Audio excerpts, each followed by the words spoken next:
Police कार्रवाई अगर करती है तो सस्पेंड हो जाती है, कार्रवाई नहीं करती है तो दंगा हो जाता है। वो करे तो क्या करे पुलिस। तमाम जगह कांवड़ियों ने कांवड़ यात्रा के दौरान तोड़ फोड़ किया, आगजनी किया, कोई कार्रवाई नहीं की जाती उन सब की। उत्तर प्रदेश में पुलिस के द्वारा किए गए एनकाउंटर पर एक बार फिर सवाल खड़े होने लगे हैं। हमारे साथ बात करने के लिए उत्तर प्रदेश के पूर्व डीजीपी सुलखान सिंह सर हैं। सर, बहराइच में हिंसा हुई, हिंसा के जो नामजद आरोपी थे उनके 2 लोगों को पैर में गोली लगी, लेकिन परिवार का आरोप है कि उनको पहले से उठा लिया गया। जो दोनों लोग घायल हैं, जो व्यक्ति गिरफ्तार हुआ, उनके परिवार की बहन ने कहा कि उनके परिवार वालों को तो पहले से उठा लिया गया। ये एनकाउंटर पर पॉलिटिक्स हो रही है, कैसे देखते हैं ये एनकाउंटर किस तरीके से हो रहे हैं? देखिए, इनकाउंटर्स पे अगर इस तरह का शक पैदा होता है और ख़ास तौर पे जैसे आप बता रहे हैं कि पहले उन्होंने आरोप लगाया था कि उनके भाई और लोगों को उठा लिया गया है, तो इसकी जांच कम से कम सीआईडी से कराई जानी चाहिए, क्योंकि इसमें पुलिस की विश्वसनीयता का सवाल पैदा हो जाता है। अगर गिरफ्तारी गलत तरीके से की गई है तो ये अपने आप में गलत है, और अगर पकड़ के गोली मार दी गई है पैरों में तो ये भी एक जुर्म है, गंभीर जुर्म है, जो है ये हत्या के प्रयास का जुर्म बनता है। तो ऐसे मामलों में जहाँ लगातार सवाल उठ रहे हों वहाँ इसकी जांच सीआईडी से कम कराई जानी चाहिए और उसके हिसाब से कार्रवाई होनी चाहिए। ये पूरे दंगे में इसकी निष्पक्ष जांच हो, इसलिए भी ज़रूरी है कि इसकी जांच और जो अभियोग हैं उनकी जांच भी सीआईडी से कराई जाए, कि इस मामले में बहुत गंभीर ये आरोप लग रहे हैं पुलिस पर। बहराइच में जिस तरीके से हिंसा हुई उसको कैसे देखते हैं? पुलिसिंग के लिहाज से ये सवाल है कि उसको कैसे देखते हैं? बहराइच इंडो नेपाल बॉर्डर का जिला है, बहुत संवेदनशील रहा है, और आप लंबे समय से पुलिसिंग को देखते रहे हैं, और ऐसे जो सांप्रदायिक मुद्दे हैं वो कैसे दंगे में तब्दील हो जाते हैं। पुलिस कहाँ पे चूक हो गई, क्या देख रहे हैं? पुलिस को इतना ज़्यादा पुलिस दबाव में है इस समय कि वो निष्पक्ष कार्रवाई नहीं कर पा रही है। मैंने एक दिन पहले बताया था कि तमाम जगह कांवड़ियों ने कांवड़ यात्रा के दौरान तोड़ फोड़ किया, आगजनी किया, कोई कार्रवाई नहीं की जाती उन सब की।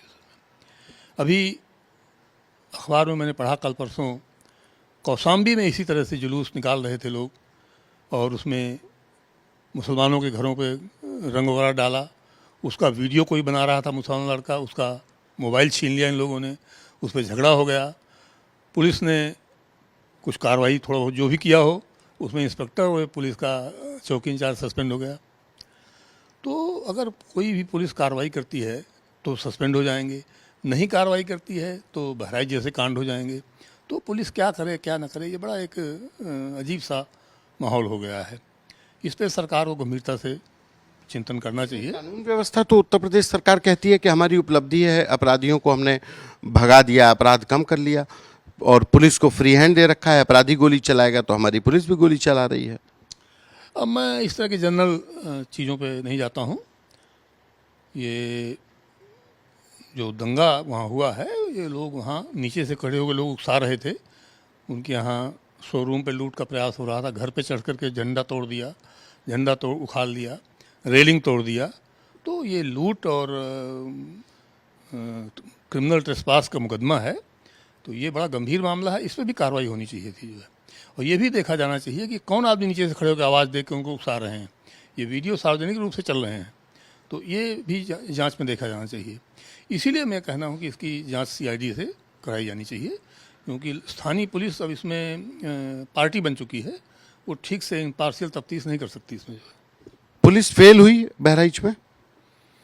अब देखिए, मैं इसका जवाब दे चुका हूँ, मैं किसी पे इससे दोषारोपण नहीं कर सकता हूँ जब तक कि मैं खुद न जांच करूँ। लेकिन ये है कि पुलिस कार्रवाई अगर करती है तो सस्पेंड हो जाती है, कार्रवाई नहीं करती है तो दंगा हो जाता है। वो करे तो क्या करे पुलिस, ये देखने की बात है जो है। एनकाउंटर करती है तो एनकाउंटर पे सवाल खड़े हो जाते हैं। एनकाउंटर गलत करेंगे तो सवाल तो खड़े ही होंगे उसमें जो है। और मैं जो कहता हूँ पुलिस वालों को, मैं कहता था कि करीब 250 पुलिस वाले इस समय जेलों में हैं, जो सज़ा पा चुके हैं या मुकदमे चल रहे हैं इनके खिलाफ। तो ये गलत काम नहीं करना चाहिए पुलिस को जो है। सर, एक टाइम था जब उत्तर प्रदेश पुलिस के ऊपर सबसे ज़्यादा फेक एनकाउंटर करने का आरोप लगा था, और फेक एनकाउंटर करने वाली पुलिस बन गई। लेकिन अभी इस 6-7 सालों में जो एनकाउंटर हुए, उन एनकाउंटर में तो जो अधिकारी हैं वो कहते हैं कि हमारा एनकाउंटर रियल एनकाउंटर था, कहीं किसी भी जांच में नहीं आया और हमको क्लीन चिट मिली है। तो ये एनकाउंटर की पॉलिसी को कैसे देखते हैं और पुलिस अब सही काम कर रही है क्या? देखिए, एनकाउंटर्स कोई पॉलिसी का विषय नहीं है। इसमें किसी को ये रिस्ट्रिक्शन नहीं है कि वो कोई पॉलिसी बनाए और इस तरह करे। अगर अपराधी पुलिस पे गोली चलाते हैं या भागने का प्रयास करते हैं तो पुलिस को बल प्रयोग करने का, गोली चलाने का भी अधिकार है। और गंभीर मामलों के मुलजिम को पकड़ने के लिए पुलिस गोली भी चला सकती है, जिसमें उसकी मौत भी हो सकती है। ये CRPC में इसका प्रोविज़न है, जो अब भारतीय नागरिक सुरक्षा संहिता हो गई है, उसमें ये प्रोविज़न है इसका जो है। तो CRPC या भारतीय नागरिक सुरक्षा संहिता के अनुसार ही काम होगा। इसमें किसी पॉलिसी का या नीति का कोई इसमें मतलब नहीं होता है। एनकाउंटर पे सवाल खड़े होते हैं। मंगेश यादव का एनकाउंटर हुआ तो भी सवाल खड़े हुए कि जाति देख करके एनकाउंटर होते हैं। क्या वास्तव में पुलिस जाति देख करके अब एनकाउंटर कर रही है? अब मैं ऐसे पॉलिटिकल सवालों में कुछ नहीं कहूँगा, लेकिन जहाँ सवाल उठते हैं तो इसमें NHRC की और सुप्रीम कोर्ट की गाइडलाइंस हैं कि ऐसे मामलों की, एनकाउंटर डेथ के मामलों की जांच जो है CID से कम कराई जानी चाहिए, इंडिपेंडेंट संस्था से, वहीं लोकल नहीं कराई जानी चाहिए। कोई इंजर्ड होता है तो क्या प्रावधान है?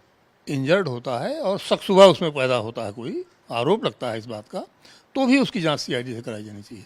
निष्पक्ष जांच बहुत ज़रूरी है प्रशासन की और पुलिस की विश्वसनीयता बनाए रखने के लिए।